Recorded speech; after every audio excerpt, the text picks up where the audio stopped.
Morning guys. অনেক দিন পর ভিডিও বানাচ্ছি, আর তাও আবার রান্নার ভিডিও।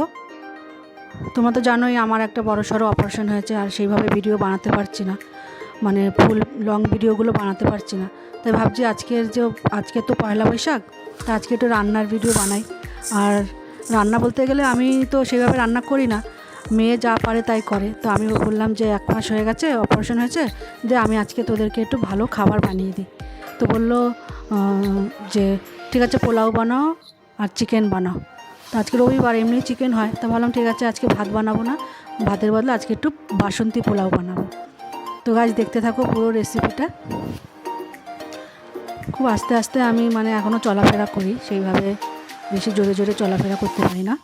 তো দাঁড়িয়ে দাঁড়িয়ে তো রান্নাটা করতেই পারি, কেননা সব কিছু জোগাড় যন্ত্র করে দিয়েছে। তো আমি শুধু দাঁড়িয়ে দাঁড়িয়ে রান্নাটা করব। তো পুরো জিনিসটা দেখতে থাকো। সব এই বাসন্তী পোলাও আর চিকেন কষা তো সবাই করতে পারো, তা আমি কিভাবে করি সেটাই আমি দেখাচ্ছি তোমাদেরকে। আমি ঘি আর কালার একটুখানি মিশিয়ে দিয়ে মেখে রাখছি নুন দিয়ে। আর এই বড় কড়াইটাতেই করব, এটা ঠাকুরের কড়াই। যেহেতু পোলাওটা নিরামিষ হবে, তাই আমি এই বড় কড়াইটাতে করছি। আবার মেজে ঘষে রেখে দেবো, মেজে ঘষে রেখে দিয়ে তারপরে আমি চিকেনটা বানাবো অন্য কড়াইতে। আমার এছাড়া কোনো এটা খুব বড় কড়াই, এছাড়া আমার কোনো আর বড় কড়াই নেই যে আমি পোলাওটা বানাবো। আর হাঁড়িতে তো পোলাও সেভাবে হয় না। তাই আমি ঘি দিয়ে দিলাম, আর এগুলো একটু ভেজে নিচ্ছি, কাজু কিশমিশ।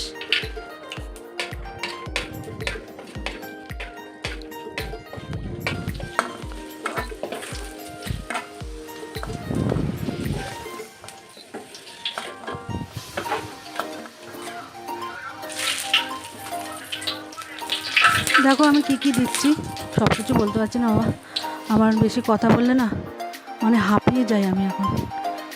এই দেখো আদাও দিয়ে দিচ্ছি, শর্টকাট যতটা হয় শর্টকাটে করছি রান্নাটা। এগুলো করতে তো খুব খাটনি হয়, তাই সব আমাকে এনে দিয়েছে। তাই বলেছিল পারবে তো মা করতে, এই ঝামেলা করো না। তাই বললাম না, অনেক দিন 1 মাস ধরে তোরা এই সিদ্ধ ভাত ভাজা ডাল এইসবই খাচ্ছিস, দে আজকে একটু কিছু বানিয়ে দিই। তাই আমি বানাচ্ছি। তো এটা আমি যতটা চাল নিয়েছি তার ডবল তো জল দিতে হয়, সেটাই দেখালাম আর কি। আমি আগে জানতাম না পোলাও বানানোটা, আমি কিন্তু ইউটিউব দেখেই শিখেছি। ইউটিউবে অনেক কিছু রান্না তো এখন শেখাই যায়, আর বানিয়ে খাওয়াও যায়। খুব ভালো হয়েছে ইউটিউবটা হয়ে। আর দেখো বন্ধুরা, আমি তো সেইভাবে ভিডিও দিতে পারছি না।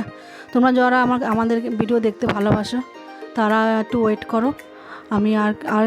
আমাকে আর কিছুদিন সময় দাও, কারণ আমি জানো তো এই অপারেশনটা আমার বড়সড় অপারেশন হয়েছে, আমার পেটে জালি বসেছে। তো এখনও তো ঠিক মতন অতটা সারেনি। ডাক্তার 3 মাস বেড রেস্ট দিয়েছে। তো 3 মাস বেড রেস্ট থাকা যায় বলো? আর বাচ্চার ঘর, বুঝতেই পারো দিদি কতদিন করবে। দিদি আমাকে অনেক দিন করে দিয়েছে, ওরও তো সংসার আছে। তারপরে শাশুড়ি এসেছিলো, শাশুড়ি 14 দিন ছিল। এবার শাশুড়ির বয়স হয়েছে, এবার উনি তো এত রান্নাবান্না ঠিক মতন 2 বেলা 3 বেলা পারে না। আর পারলেও তাও এখানে থাকলে ওখানে শ্বশুর একা থাকে, শ্বশুরের অসুবিধা হচ্ছিল। তারপর 14 দিন ছিল, তখন ওনাদের একটা একজন রিলেটিভের মধ্যে একজন মারা গেছে, তাই মা চলে গেছে। তা আমি বললাম ঠিক আছে যাও মা, তোমাদের এরকম এখন ওখানে একটু যেতেই হবে। তাই মা চলে গেছিলো 14 দিন পর। আর যতটা যে পারছে ততটা আমার বড় মেয়ে করছে।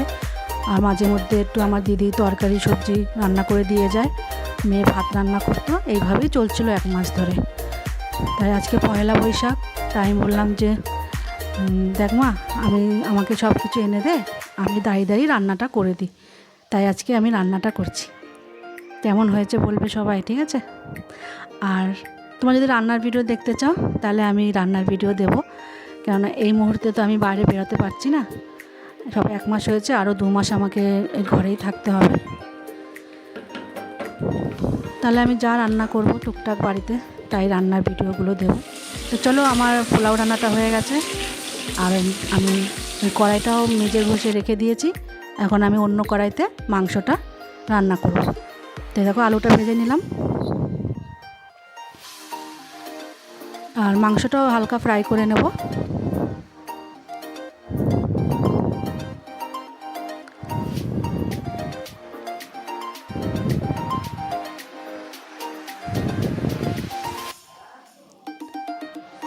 আর একটা কথা তোমাদেরকে জানাই, সবাইকে যে পয়লা বৈশাখের অনেক অনেক অভিনন্দন, শুভেচ্ছা। তোমরা সবাই ভালো থাকো, সুস্থ থাকো, তোমাদের সব মনের আশা পূর্ণ হোক, এটাই চাই।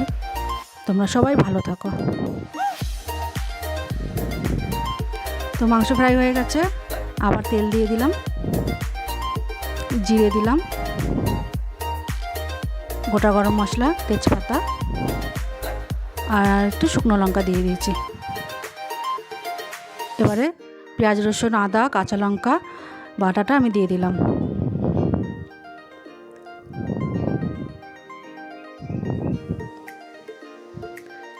আমি মাংসতে বেশিরভাগ গোটা মশলা ইউজ করি, বাড়িতে এইভাবেই রান্না করি আমি, তাই আমি আলাদা করে কোনো গরম মশলা পরে দেই না, আমি একেবারে তেলের মধ্যেই গোটা গরম মশলা দিয়ে দিই।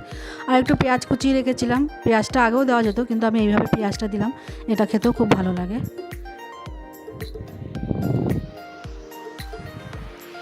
এই মশলার উপরে পেঁয়াজ দেওয়াটা আমি আমার মায়ের কাছ থেকে শিখেছি। আমার মা খুব ভালো রাঁধুনি ছিল, তো আমি মার কাছ থেকেই শিখেছি এটা, যে মশলার পরেও পেঁয়াজটা দিলে ভালো টেস্ট হয়। দিয়ে দিলাম হলুদ, এবার দিয়ে দেবো জিরের গুঁড়ো, এবার দিয়ে দেবো একটু লঙ্কার গুঁড়ো। একটু ঝালঝাল করছি, কেননা পোলাওটা মিষ্টি মিষ্টি হয়েছে, তাই এটা একটু ঝালঝাল বানাচ্ছি। চিকেন কষাটা দিয়ে দিলাম, টমেটো,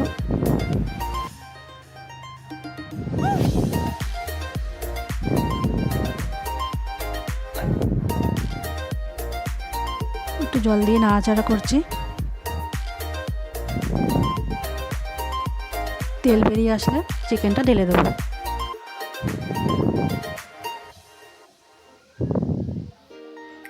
আলু দিয়ে দিলাম, এবার ভালো করে চিকেনটা কষাবো আলু আর চিকেন দিয়ে।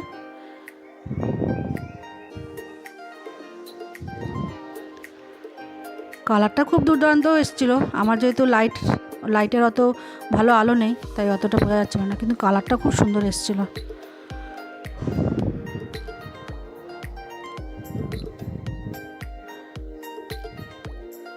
তো কষানো হয়ে গেছে, আমি দেখো এখন জল দিয়ে দিলাম, যতটা আমরা গ্রেভি খাবো ততটা হিসাব মতন জল দিলাম। মাংসটা একটু কষা কষাই করবো, আর বেশি কষা না আর বেশি ঝোলও না, হালকা গ্রেভি থাকবে। তো আলু সিদ্ধ হয়ে গেছে, এবার আমি ঘি দিয়ে দিলাম, ঘি দিয়ে নাড়িয়ে চাড়িয়ে ঢেকে রাখবো। ব্যাস, রান্না আমার কমপ্লিট। রান্নার ফুল লুকটা দেখে নাও, এই দেখো ফুল লুক। তো সবার ভালোভাবে দিনটা কাটুক, সবার ভালোভাবে বছরটা কাটাও, সারা বছর এইভাবে তোমাদের ভালো যাক এই কামনা করি। সবাই ভালো থেকো।